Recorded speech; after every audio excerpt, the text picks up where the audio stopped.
RT correspondent Anastasia Borodina has sent this report from St. Petersburg as US President Trump's advisor Witkoff is set to meet, has met, in fact, Vladimir Putin. The president has been quite clear that he's been continually frustrated with both sides of this conflict, and he wants to see this fighting end. He wants the war to end. We believe we have leverage in negotiating a deal, a peace deal, and we're going to use that leverage. And the president is determined to see this through. The talks between the Russian President Vladimir Putin and US Special Envoy to the Middle East, Steve Witkoff, have lasted for over 4 hours, and 4.5 hours to be precise. We have not heard any statements from either of the sides just yet, but earlier the Kremlin spokesperson Dmitry Peskov stated that we should not expect any breakthroughs following the talks, as this was just the continuation of the diplomatic work between the two nations. And this was the third meeting between Putin and Witkoff.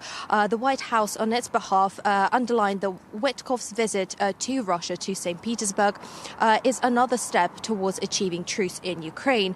And the Kremlin spokesperson earlier also stated that the leaders of both countries, Putin and Trump, may potentially hold a phone conversation following the talks between Putin and Witkoff. Both sides have a position. There is no need to expect any immediate progress here. The process of normalization of relations is happening right now. The search for common ground to resolve this conflict. Bilateral relations and normalization of the relations were discussed in Istanbul. With Witkoff here, the main discussions will be about the settlement of Ukraine conflict. The main stumbling block is Kiev's and Brussels' lack of desire to accept the reality on the ground and how much territory Russia has already liberated.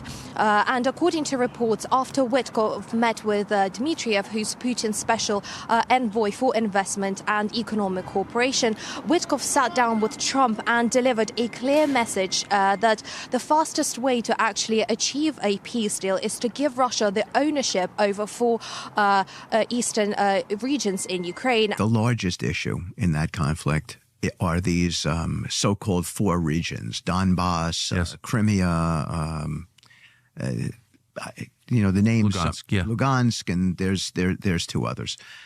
They're Russian-speaking.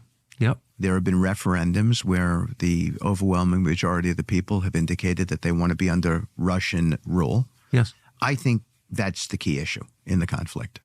So while it seems that there is some sort of common ground between Moscow and Washington, we also have Kiev's and EU's position in all of this as well. And at the end of it all, the situation and the ceasefire seems not as close as Washington is trying to portray it.